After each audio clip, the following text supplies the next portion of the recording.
This is the Lone Crater YouTube. We hope this video helps. You start by preparing the phone so nothing breaks.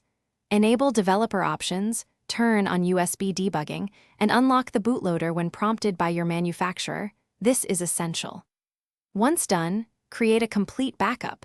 Use a DB backup or a third-party tool to copy apps, photos, and a full system image to your PC or cloud. Make sure the battery is above 60%, and install the device's USB drivers on your computer so transfers and flashing run without interruption. Next, you install a custom recovery and the new ROM. First, verify the ROM and recovery match your exact device model. Mismatches brick phones.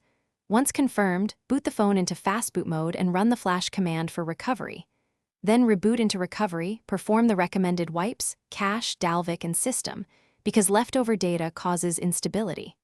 After that, flash the ROM zip, and if needed, flash G-apps or vendor packages. Make sure to follow each on-screen recovery prompt to avoid errors. To finish, reboot the device and be patient.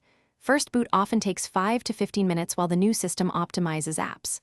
Once it starts, sign in, restore your data, and verify functionality like Wi-Fi, cellular, and sensors.